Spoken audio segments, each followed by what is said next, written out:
Number 10, I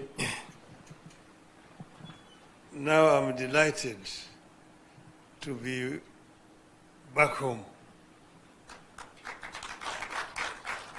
You see, east, west, north, south, home is best. I feel very, very happy and delighted to be back to Kenya after what we went through. And I want to thank everybody. I want to thank you, the President, the Deputy, the Ministers, the leaders, and Kenyans generally, who traveled with us this journey across the length and the breadth of the continent of Africa. This was an enterprise that has been an eye-opener. It gave us opportunity to understand our continent better,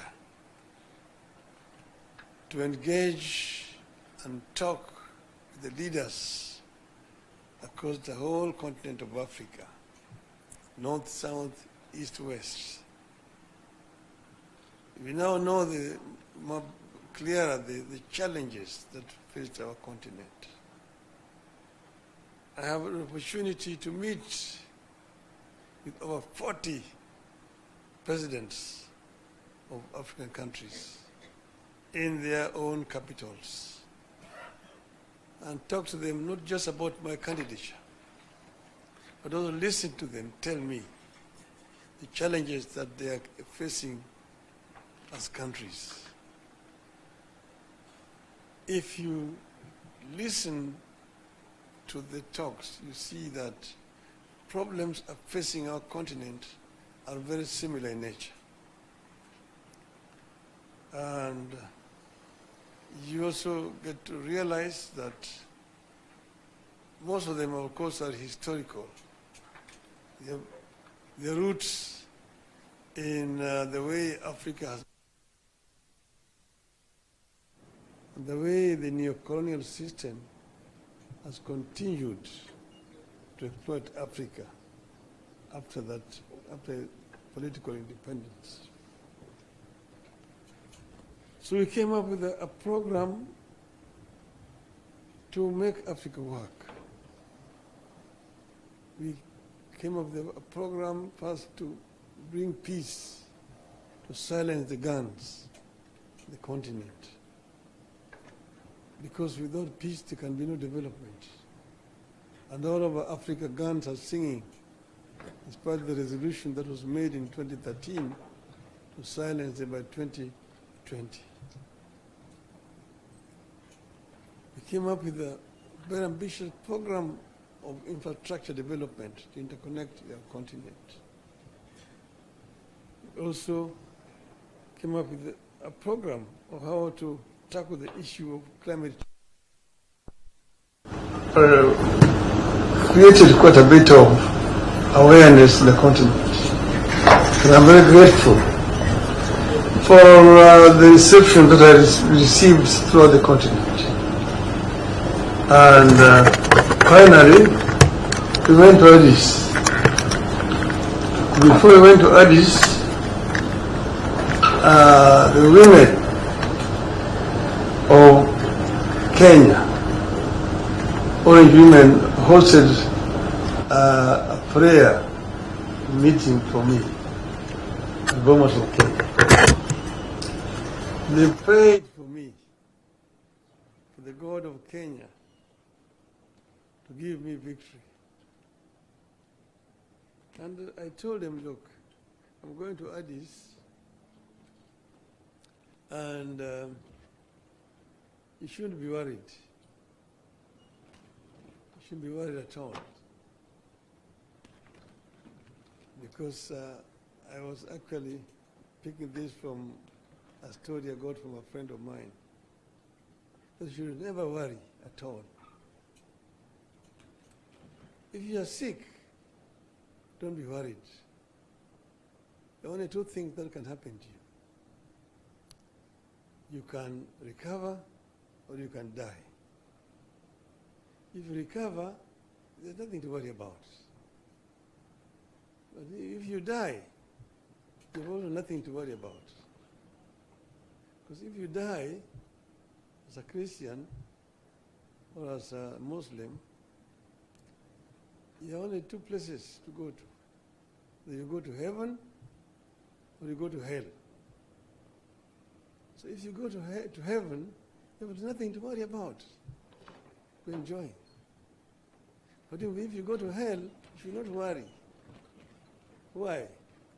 Because you're going to meet so many of your friends there that you'll take a lot of time greeting them and wishing them well, that you will not have time to worry about. So I told them that, look, if we win in Addis, we will have succeeded. But if we don't win, if we lose, we will also have succeeded. Why? Because we will have other jobs to do. We'll come back home and do other things. So we have succeeded, because we have now come back home to join you people here, back home. So I am very grateful to be back home.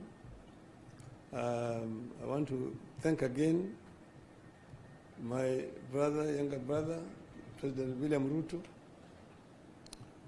who stood by me. He never asked me to run. I announced myself that I was going to run for this position of chair of African Union Commission. And he only came after I made the announcement to say that he was supporting my candidature. And he did support my candidature not just by words, but by deeds. He put up the machinery to help the campaign for me. I've seen billions being said, quoted, somebody's talking about 13 billion shillings spent on the Raila campaign. I don't know in which world those guys live on, whether they know what a billion means. A billion shillings to do what? The money that was spent was the money that was necessary just to hire transport, to travel around. And we were not living luxuriously. We were eating whatever was given to us wherever we went to. And many other African countries were very generous. They provided us accommodation and so on. So, but the government gave what was required. The Ministry of Foreign Affairs was available 24/7. And the other government departments to make appointment for me to be able to meet the leadership across the continent. So I want to thank my brother very profusely for their support.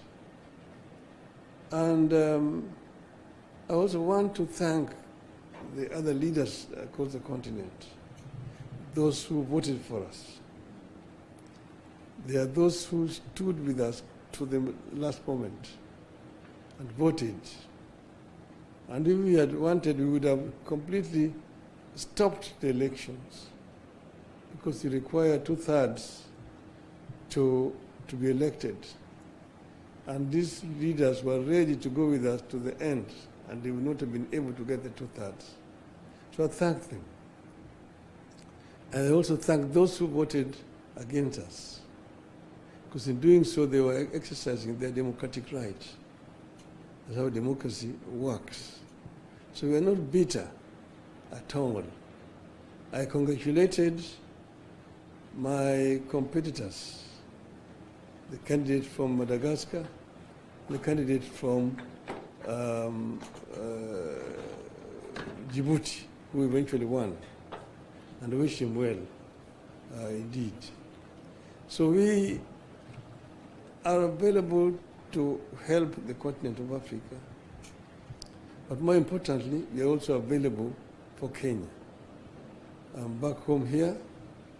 I'm going to meet with my friends, my supporters, and I'm going to consult widely